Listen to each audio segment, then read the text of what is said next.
Hello everyone, कैसे हैं आप सब।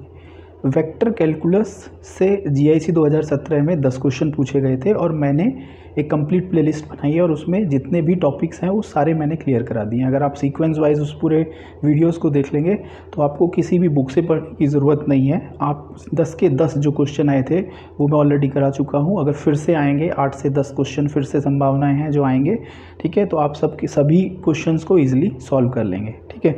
अब मैंने जो प्रीवियस ईयर्स के जो अब इसमें क्वेश्चंस कराए हैं और जो स्टैंडर्ड रिजल्ट्स कराए हैं, तो मैंने उसमें ये बोला था आपसे कि आप उनको याद कर लेना, ठीक है। तो आज हम क्वेश्चंस को देखेंगे, कुछ क्वेश्चंस को, जिसमें हम ये देखेंगे कि अगर हमारे पास में वो स्टैंडर्ड रिजल्ट के फॉर्म में अगर हम लोगों ने याद कर लिए हैं तो बड़े से बड़े क्वेश्चंस को हम कैसे 30 सेकेंड्स में हम लोग कर लेंगे। यूपीपीजीटी के क्वेश्चंस है, हम उसको देखेंगे, ठीक है। तो हम लोग नेक्स्ट लेक्चर्स में कुछ प्रैक्टिस क्वेश्चंस ले रहे हैं जो यूपीपीजीटी और राजस्थान टीजीटी में आए हुए हैं, ठीक है। तो जो पहला क्वेश्चन है वो राजस्थान टीजीटी 2016 में आया है। हमें ये प्रूफ करना है divergence gradient tan inverse y/x कितना होता है, 0 होता है, ठीक है। तो पहले हम ग्रेडियंट निकाल लेते हैं। तो जो ग्रेडियंट निकालना है वो मैंने जो प्लेलिस्ट बनाई है वेक्टर कैलकुलस की, और उसका जो लिंक है मैं इसी वीडियो के डिस्क्रिप्शन में दे दूंगा। तो उसमें जो पहला वीडियो है वो ग्रेडियंट के बारे में ही बताया गया है।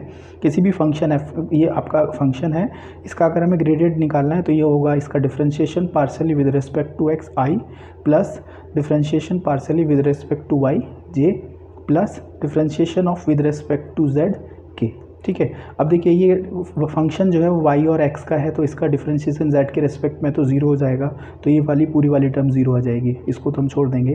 अब tan इनवर्स y/x का डिफरेंशिएशन करेंगे partially with respect to x, ठीक है। तो मैंने यहाँ ये डायरेक्ट लिख दिया है, तो मैं उम्मीद ये करता हूँ कि कैलकुलेशन आप कर लेंगे, क्योंकि tan इनवर्स x का डिफरेंशिएशन आप सभी को पता है 1/1 प्लस एक्स स्क्वायर होगा, और फिर y/x का करेंगे हम लोग x के रेस्पेक्ट में तो -y/x स्क्वायर हो जाएगा, ठीक है। ऐसे ही इसका y के रेस्पेक्ट में करेंगे।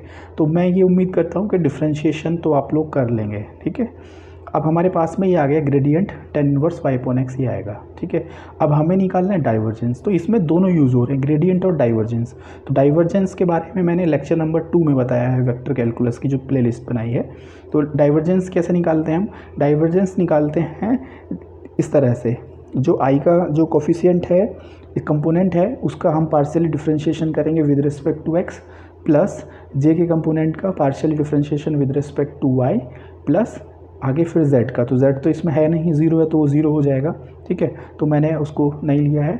अब इसका partially differentiation with respect to x करेंगे। तो देखिए डिफरेंशिएशन जब हम विद रिस्पेक्ट टू x करेंगे तो जो आपका f/g वाला फॉर्मूला होता है उससे हम लोग इसको करेंगे, ठीक है। तो कैलकुलेशन आपको करना है।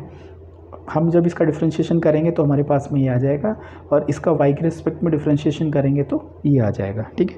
कि देखिए कैलकुलेशन मैं इसलिए नहीं बता रहा हूँ, थोड़ी प्रैक्टिस आपकी भी हो जाएगी और वीडियो थोड़ा लंबा होने से बच जाएगा। तो ये कैंसिल होकर आपका कितना आ जाएगा, 0 आ जाएगा, ठीक है। अब देखिए मैंने आपको जो बताया है कि कैसे हमारे पास अगर स्टैंडर्ड रिजल्ट्स याद हैं तो क्वेश्चन को हम बहुत शॉर्ट में कर लेंगे। देखिए जैसे ये क्वेश्चन यूपीपीजीटी 2009 में पूछा है। अगर आप ट्रेडिशनल मेथड से करेंगे तो आपका इतना टाइम ले जाएगा कि आपको ये क्वेश्चन छोड़ने में ही फ़ायदा होगा। पर लेकिन अगर आपने क्वेश्चंस को अच्छे से प्रैक्टिस कर लिया है, जो कुछ स्टैंडर्ड रिजल्ट्स हैं उनको याद कर लिया है, तो आप इसको बहुत आसानी से कर लेंगे। देखिए किस तरह से, पहले हम इसको निकाल लेते हैं, डेल डॉट वेक्टर r/r²। अब जब मैंने जो आपको प्रीवियस ईयर्स लेक्चर्स में कराए हैं, जो प्लेलिस्ट में वीडियोज़ हैं, उसमें ये डायरेक्ट स्टैंडर्ड फॉर्म में मैंने आपको बताया था। तो del dot rn vector r आपका आता है n+3 r⁴n, और वो मैंने ये बताया था लेक्चर नंबर 4 या 5 में कि इसको याद कर लेना स्टैंडर्ड रिजल्ट्स के फॉर्म में। तो यहाँ पर आपका जो n है वो कितना है, -2 है, ठीक है। तो फॉर्मूला होता है del dot rn vector r होता है n+3 r⁴n, ठीक है। वीडियो जाके देख लेना। तो n के प्लेस पर -2 पुट करेंगे तो हमारे पास में r⁻² आ जाएगा, तो इसके प्लेस पर यहाँ पुट कर लिया। अब हमें वैल्यू निकालनी है del 2 r⁻²। अब देखो इसकी भी वैल्यू निकाली थी हमने, del 2 rn निकाला था हमने, है ना। तो rn आपका आया था n+1, ठीक है। तो अब देखिए अब हम लोग इसमें सेम इसमें हम वैल्यू पुट करेंगे तो आपका आ जाएगा -2 + 1 r⁻4। तो ये भी आपका मैंने वेक्टर्स के जो 8 या 9 लेक्चर्स में जो वेक्टर आइडेंटिटीज़ का कराया है ठीक है। वेक्टर आइडेंटिटीज़ लेक्चर मैंने कराया है, उसमें ये स्टैंडर्ड रिजल्ट के फॉर्म में हम लोगों ने इसको याद किया था। तो इसका जो आंसर है वो कितना हो जाएगा, 2r⁻⁻4। तो उन लोग जो आपके पास में जो स्टैंडर्ड रिजल्ट्स हैं अगर वो याद हैं तो बड़े से बड़े क्वेश्चन को आप बहुत छोटे वे में ईजिली इसको कर लेंगे, ठीक है। उसके बाद हम लोगों का 2 क्वेश्चन है जो एक ही फॉर्मूले पे बेस्ड हैं। तो if F P S solenoidal vector, अब देखिए सोलेनॉइडल वेक्टर के बारे में मैंने बताया था, किसमें बताया था, डाइवर्जेंस के लेक्चर्स में, ठीक है। तो सोलेनॉइडल वेक्टर का मतलब होता है जिसका डाइवर्जेंस 0 होता है, डेल डॉट एफ 0 ये गिवन है। तो हमें पूछा है देखिए ये कर्ल कर्ल कर्ल एफ, ठीक है, इतना लंबा पूछा है। तो हम लोग देखिए कैसे निकालेंगे, तो ये आपको याद कर लीजिए। अब देखिए ये देखिए यूपीपीसीटी 2003 में भी पूछा है, यूपीपीसीटी 2005 में ये फॉर्मूला ही पूछ लिया है ना। तो इसीलिए मैंने इसके सामने यूपीपीसीटी 2005 लिख दिया है, मतलब कर्ल कर्ल एफ पूछा है सिर्फ इसमें, ठीक है। यूपीपीसीटी 2005 में कर्ल कर्ल एफ की वैल्यू पूछी थी। तो कर्ल ये वेक्टर आइडेंटिटी है, ये भी मैंने ऑलरेडी वेक्टर आइडेंटिटी इसका लेक्चर कंप्लीट कराया है। तो यानी हमें पूछा है डेल क्रॉस एफ, तो ये होता है del dot f minus del two f, ठीक है। तो डेल डॉट एफ तो 0 है, ये गिवन है, तो ये तो 0 हो गया, तो ये आपका आ जाएगा, ठीक है। तो ये आया है कर्ल कर्ल एफ, फिर से इसका कर्ल निकालेंगे तो यानी del cross minus del two f हो जाएगा। अब इसमें कोई ऑप्शन ही नहीं है तो नन ऑफ दिस हो जाएगा। तो एक ही क्वेश्चन में 2 क्वेश्चन है, यूपीपीसीटी 2005, यूपीपीसीटी 2003, ठीक है। और राजस्थान टीजीटी 2016 में भी एक क्वेश्चन पूछा है जो इसी फॉर्मूले पे बेस्ड है, ठीक है। तो ये जो है क्या कहते हैं, लेक्चर्स को बनाने में काफ़ी मेहनत लगती है क्योंकि सारे क्वेश्चंस को निकालना, फिर उनको सिस्टमेटिक वे में एक आइडेंटिटीज़ पे बेस्ड क्वेश्चंस है उनको अरेंज करना, ठीक है। तो काफ़ी मेहनत लगती है।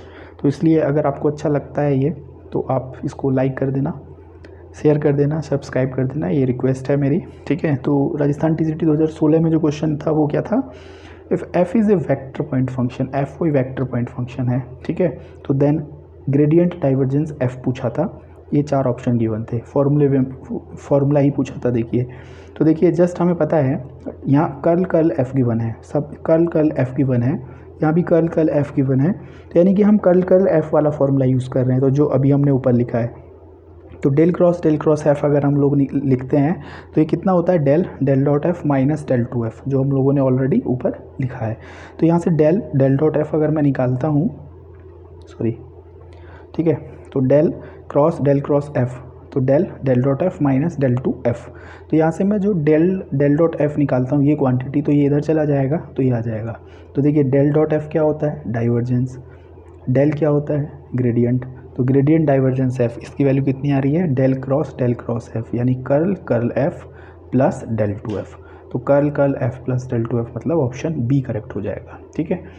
तो वेक्टर पे तो मैंने आपको इतना करा दिया है कि कोई क्वेश्चन आपका कितना भी, किसी भी जो है आपका कोई भी टीजीटी पीजीटी का एग्ज़ाम होगा, क्वेश्चन नहीं छूट पाएगा, ठीक है। पर लेकिन हाँ उसको यह है कि आप सिस्टमेटिक वे में सारे लेक्चर्स को देखें, जिससे सारे आइडेंटिटीज़ क्लियर होती चले जाएं, स्टैंडर्ड रिजल्ट्स याद होते चले जाएं, तो बड़े से बड़े क्वेश्चंस को आप बहुत छोटे में कर लेंगे, ठीक है।